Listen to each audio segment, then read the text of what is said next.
This is not a sexy topic, okay?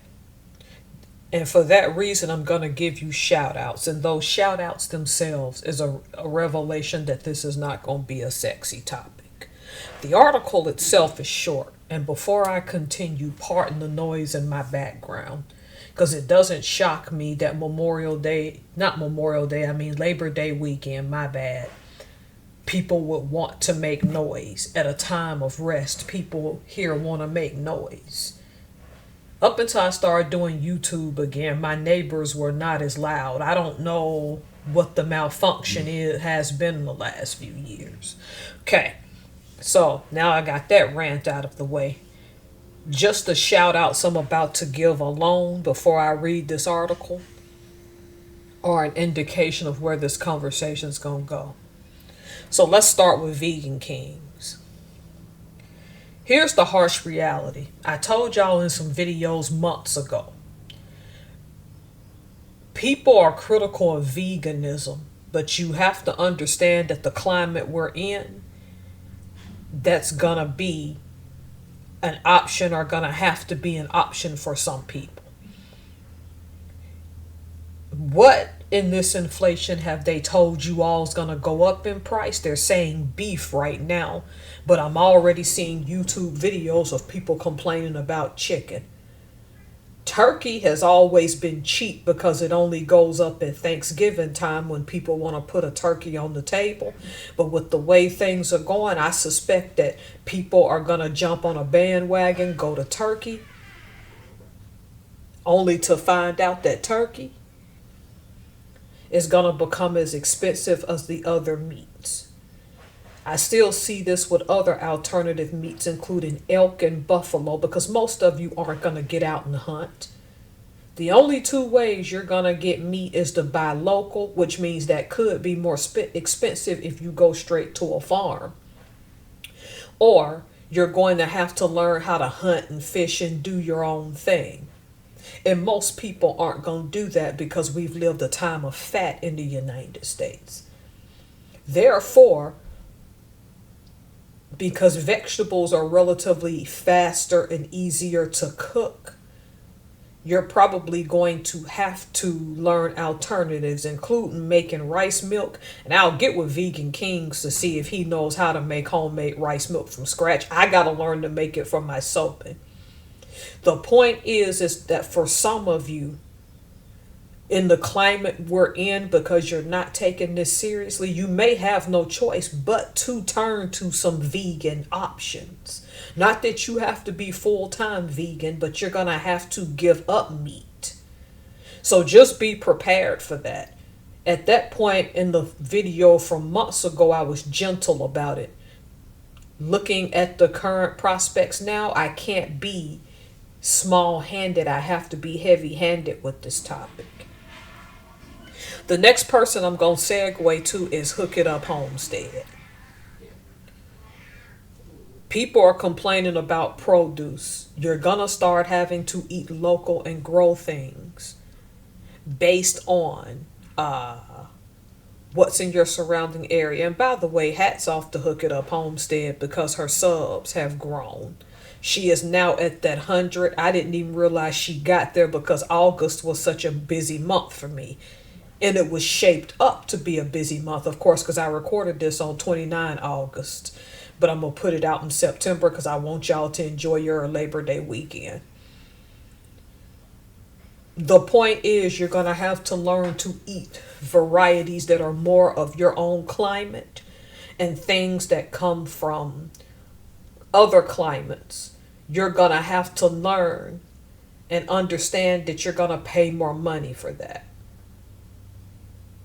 For example, I live in the state of Washington. There's no way that avocados can grow naturally here. If someone knows how to do that, let me know.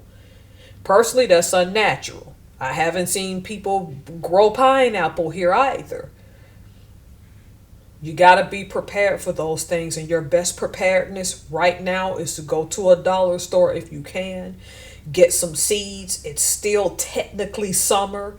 Fall is on its way. You still got time. Get some seeds so that you can start growing things. From the looks of things, come 2026, people are going to have to start growing some of their own food. And her channel will move you in that direction. Next is Brandon of Palm Beach. Brandon is a cook. I'm not going to say chef, although I think he has some chef qualities. He just doesn't believe that. Whether you eat meat, vegetables, fruits, whatever, you're going to have to cook at home. Fast food prices have gotten insane. I love Brandon's channel because his subs are almost comparable to mine, so he's growing, so hats off to him as well. He's also started cooking meals at home to show you how you can have cheap meals or doable meals at home, because cheap has become now a joke. So there's no guarantee you're going to get anything cheap. But yeah, if you're wanting to learn how to cook things or how to cook budget meals, Brandon is going to be your best bet. Last but not least is the Solomon Project, where he's not giving you financial advice. Again, he's not giving you financial advice, but can lead you in the right direction. Solomon's going to play the biggest role in this inflation because he was once a financial advisor. So I advise y'all to go sub to him, and he has a better grasp and understanding of how this inflation works and the future implications. All right, those are my 4 subs. I'm sub to them. Go, if you can, sub to them. Now back to our regularly scheduled program. So those were some long shout outs, okay? So I'm going to read y'all an article. Core inflation rose to 2.9% last month, sending Wall Street into a spiral. The personal consumption expenditures PCE price index showed prices, excluding volatile food and energy costs, were 2.9% higher in July compared to the same time last year. Analysts and economists have made repeated warnings that Trump's tariffs on foreign imports will drive up the prices of consumer goods for ordinary Americans. Stocks turned red in morning trading over concerns the figure showed tariffs continuing to bite consumers' spending power. The Nasdaq dropped 1.1% and the S&P 500 dipped 0.8% on Friday morning. That's August 29, 2025. Although it is only 0.1% increase from June, the new figure represents the highest annual rate since February, according to a Commerce Department report. The Federal Reserve, which sets benchmark interest rates, prefers the PCE index as a long-term indicator of inflation. The latest figure, still far higher than the Fed's 2% inflation goal, could throw cold water on Fed Chair Jerome Powell's indication that a rate cut could come next month. Markets, which hit a record high just yesterday, still expect the rate to be lowered in September, but enthusiasm has cooled. The Fed opened the door to rate cuts, but the size of that opening is going to depend on whether labor market weakness continues to look like a bigger risk than rising inflation. Ellen Zentner, chief economic strategist at Morgan Stanley Wealth Management, told CNBC. Today's inline PCE price index will keep the focus on job market. For now, the odds still favor a September cut, she added. Despite rising prices, consumer spending increased 0.5% in July, indicating resilient consumer demand. Inflation continues to rise, which may complicate things for the Fed down the road. Brett Kinwell, U.S. investment analyst at eToro, said of the latest figures. While the Fed will likely cut rates to accommodate the labor market, it may be hard for them to move as quickly or as aggressively as they'd like, with inflation moving higher, Kinwell explained.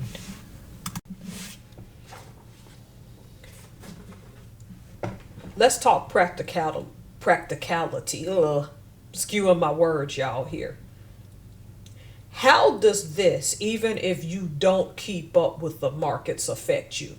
Because again, I brought up the Solomon Project. If you have questions, general questions, he can help you or steer you in the right direction, and he's not giving financial advice. I've told y'all this dozens of times.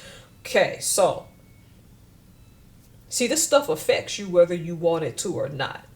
See, I've been watching the news on inflation, and I don't like to watch the news, but as a small business owner coming up, because I start mine 1 October, I have no choice.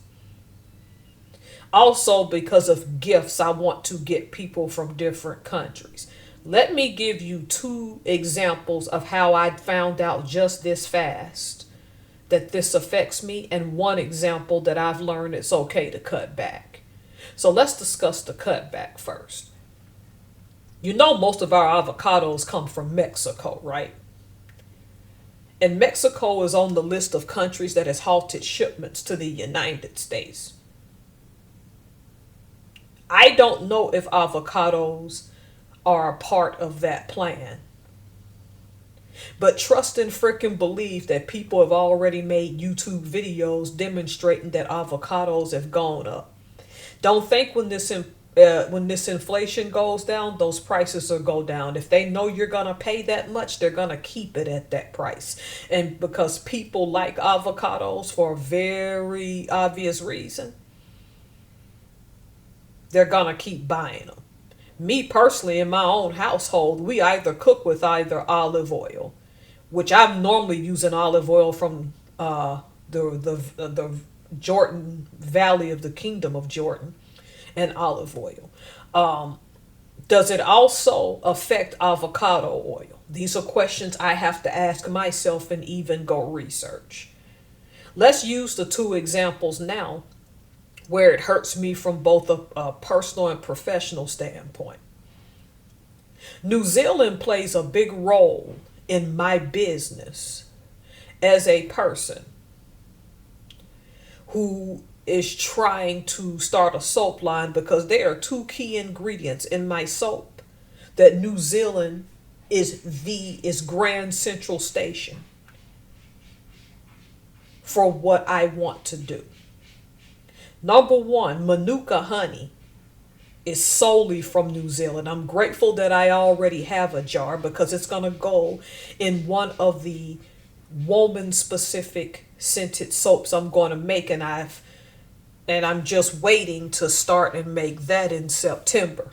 Thank goodness I'm not going to use so much that it's going to hurt me long term, but I'm fortunate that I got that. So Manuka honey and lanolin. Lanolin makes excellent soap. Now, trust me, there are people in the United States that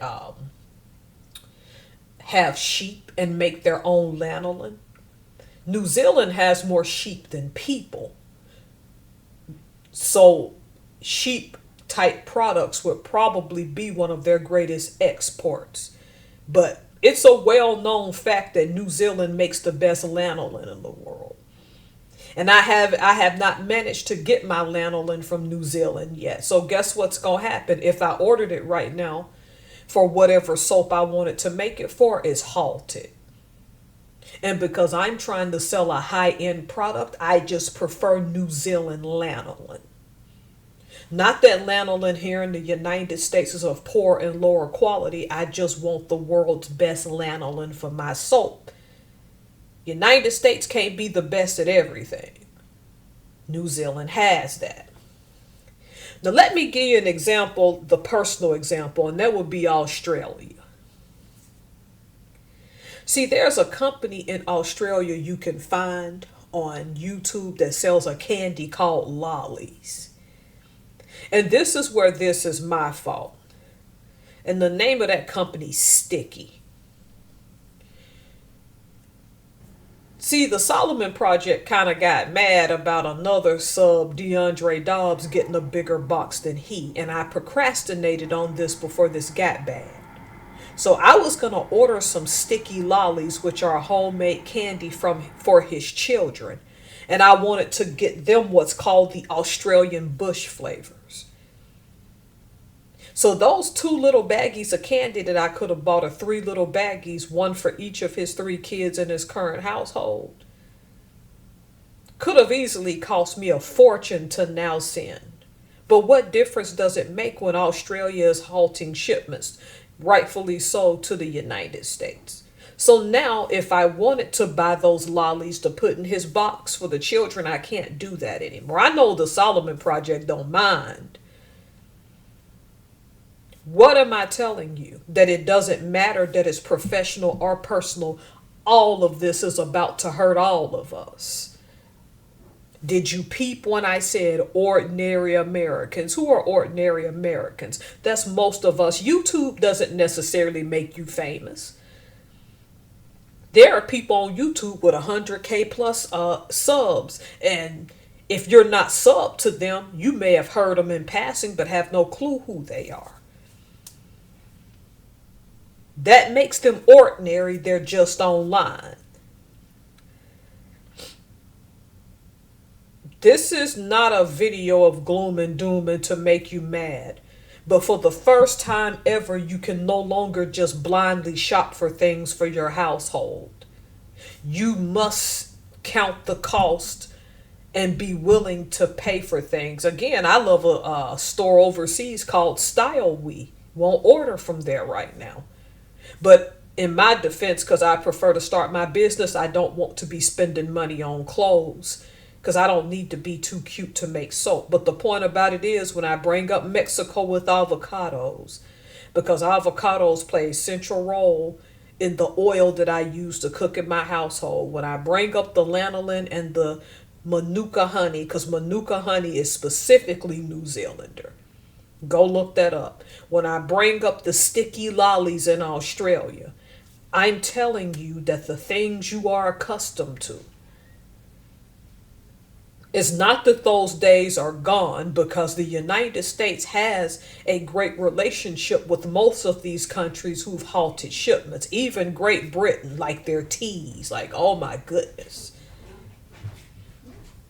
This stuff affects y'all whether you think it does or not. And now you're going to have to look at the country of origin for your foods because of what's happening. All right, I read y'all that article because I want to make you aware that you have to pay attention to countries of origin, because now, depending on that, that's the tariff you're going to have to accept, because it's going to go on to the consumer. I don't care who tells you differently. All right, so I'll keep on this topic. I hope y'all had a great Labor Day weekend.